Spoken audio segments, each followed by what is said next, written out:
alliances between Caribbean countries continue strengthening with help of United Kingdom and European Union, along with usual Eurasian allies such as China, Russia, and Iran. Mexico has deployed military assets in the Caribbean Ocean along with Colombian and Venezuelan militaries, which seems that alignment of Caribbean countries is increasingly tilting the favor towards multilateralism. Nicaragua stands in the center of Central America and is also aligned with South America, represented by Colombia and Venezuela, and North America, represented by Mexico. We are all sharing Russian military equipment, Cuban intelligence, and Venezuelan, Colombian, and Mexican will to avert invasion from the United States. United States behavior is invasive and aggressive and falsely claims that Venezuela is a threat. Venezuela has not declared war into the United States. However, Marco Rubio is complaining that the European Union and the United Kingdom and CELAC countries are not supporting the isolated minority view of the United States that speaks about the Western Hemisphere as if it were a United States hemisphere, which is wrong. Monroe Doctrine has never been approved by the international community. Monroe Doctrine does not conform a piece of legislation supported by the Organization of United Nations. Furthermore, conviction of constitutional president of Venezuela, Nicolas Maduro, at a New York court is not an international procedure. Venezuela continues exerting diplomacy with all countries of the world, and at this point in time, the only real obstructions to Venezuela's full normalization of diplomatic relations are the genocide states of United States and Israel. United Kingdom and European Union countries do not wish to be involved in war crimes that could lead to a genocide if the United States were to pursue wars all over South and Central America and the Caribbean, as they intend to maximize United States pressure and military invasions across a number of sovereign countries. The Caribbean Sea from now on will be patrolled by Mexican, Colombian, and Venezuelan vessels and aircraft, reducing maneuvering from United States. There is increasing talk among supporters of war crimes against fishermen in speedboats that neither Russia nor China nor Iran will militarily intervene in favor of the alliance of Venezuela, Colombia, Nicaragua, Mexico, and Cuba. Heartfelt thanks are provided to the government of the Republic of Chile, who deplores use of military force by the United States into Caribbean countries, seeking for peace and dialogue. Secretary of State Marco Rubio is in the defensive and sounds desperate to throw tomahawks into sovereign countries without authorization of United States Congress and without a legal basis provided by either United States law or international law. Nevertheless, this Caribbean war remains the last credible threat provided from the United States to the international community, as the irrelevance of a decaying empire has been extensively discussed elsewhere. Epstein files suddenly take front stage and threaten to remove Caribbean war to second priority on the ongoing news cycle. United States House of Representatives has released several of Epstein files dated from 2011 and 2018, which link Donald Trump with Mr. Epstein for sexual crimes. The truth is coming out, and the scandal will consume the news cycle as details are expected to absorb limited attention span of the American public. News cycle will position Epstein files scandal as a top priority for informational consumption, while the war on the Caribbean and Venezuela will become irrelevant. Domestic issues of the United States will determine whether invasion to Venezuela, Colombia, Mexico, Brazil, or elsewhere actually happens. United States shutdown was finalized through meeting of House of Representatives and signature by Donald Trump, who has been bombarded by questions on Epstein files while President Trump dodges everything. It is interesting to notice that most questions on Caribbean and Venezuela war are also dodged by President Trump.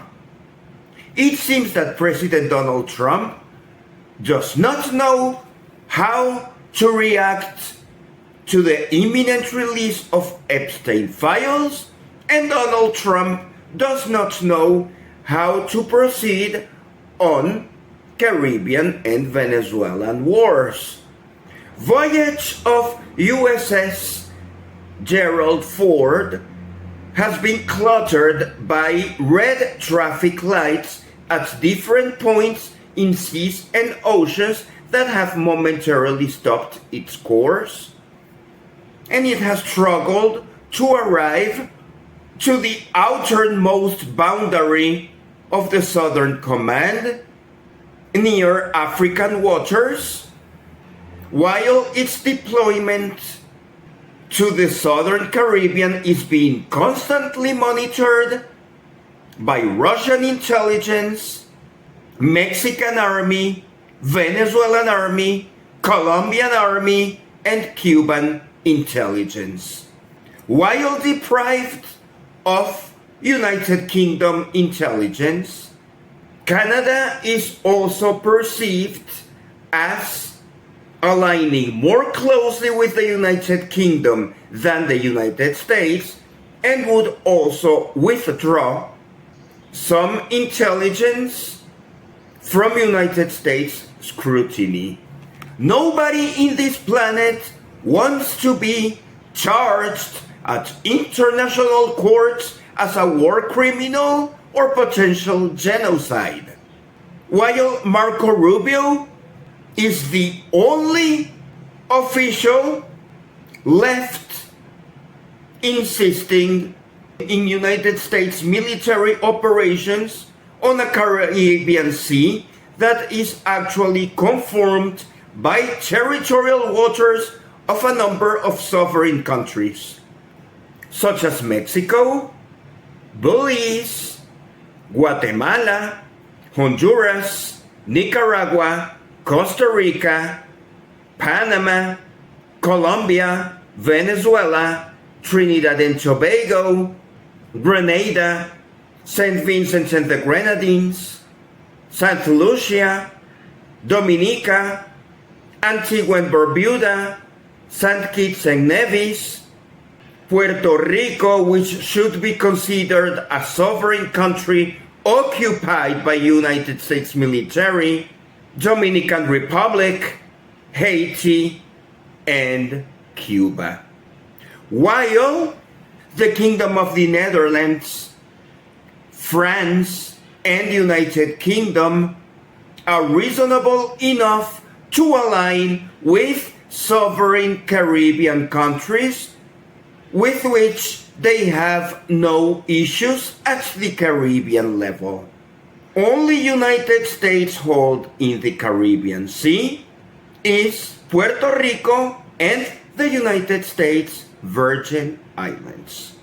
That is a minority in the Caribbean, and United States should comply with Caribbean sovereign decisions of its multilateral organizations such as CARICOM or CELAC.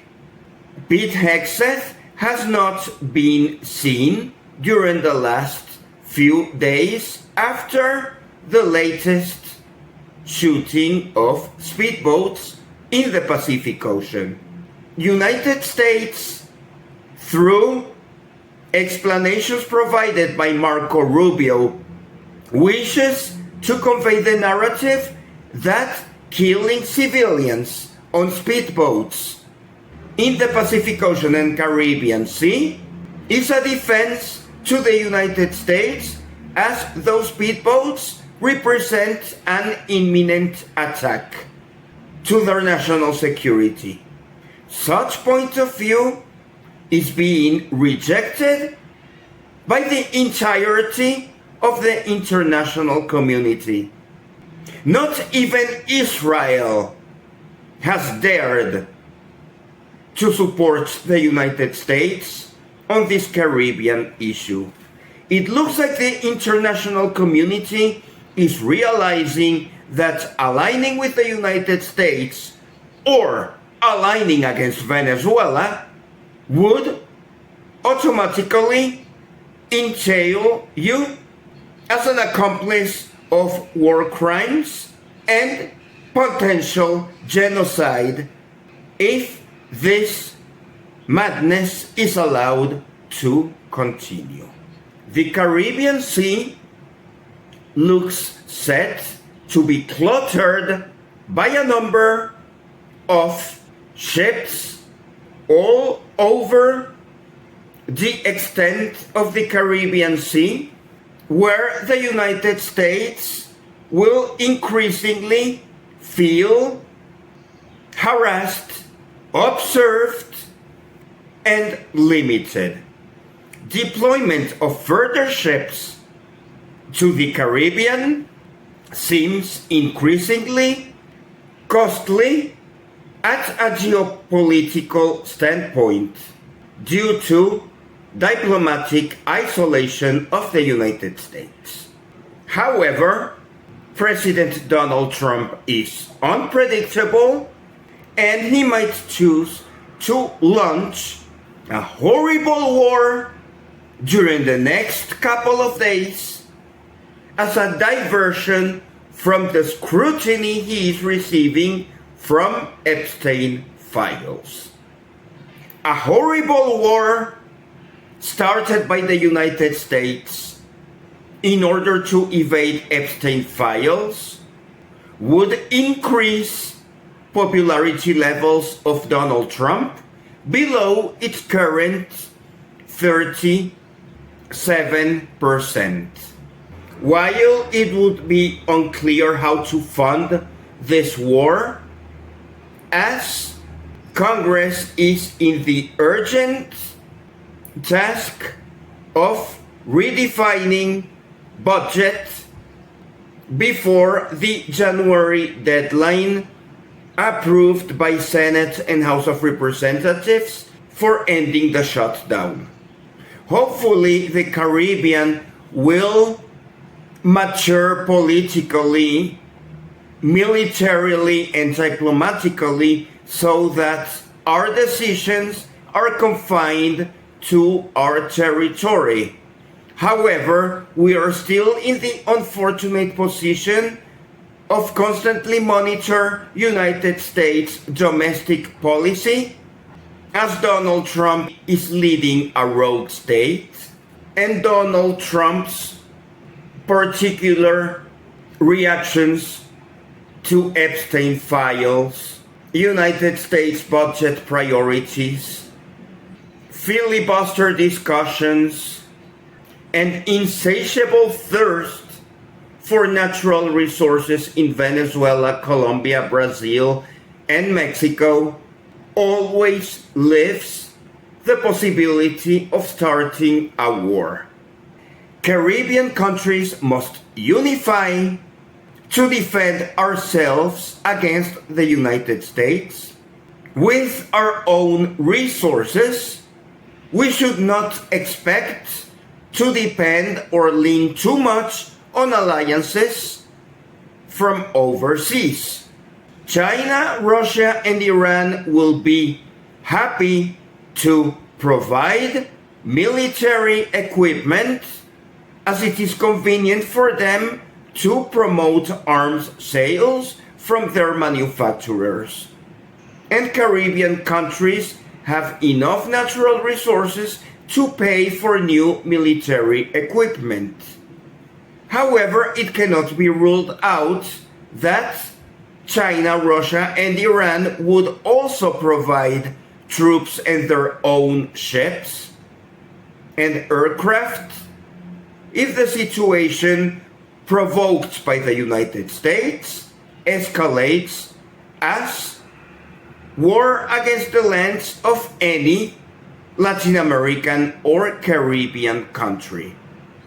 Venezuela is already deploying its Independence 200 enhanced phase deployment featuring 200,000 soldiers, which exceeds by a full order of magnitude the number of soldiers of United States troops within United States ships and bases. We increasingly hear that United States mechanism for initiating war would be targeted strikes into either Venezuela, Colombia, and Mexico, and the three countries have emphasized that they will not allow that to happen. Recent warming up of relations between Venezuela, Colombia, Mexico with Russia suggests that deployment of anti-missiles shield made in Russia is already being deployed and monitored through various countries. We must also remember that Cuban intelligence has dealt extensively with Russia for more than half a century, and that knowledge is quickly being reiterated to Mexico, Colombia, and Venezuela, leaving the United States as a lone whiner in the Caribbean Sea with alleged technical superiority, but with complete failure in diplomacy and deficiencies in the number of troops needed to invade sovereign countries, featuring enormous territorial extension. Caribbean should remain a zone of peace. However, Caribbean peace will only be achieved through multilateral treaties between Caribbean countries and alliances with similar organizations across the globe, such as the African Union, the Eurasian Union, or the Shanghai Cooperation Union, as all regional organizations seek to promote peace in their territories through trade, unharmed by United States military pretensions of promoting war in a scale compared to piracy of previous centuries. Marco Rubio and Donald Trump will continue being absolutely opposed by the rest of the planet, while Nicolás Maduro gains legitimacy with all these common interests shared with the rest of the international community.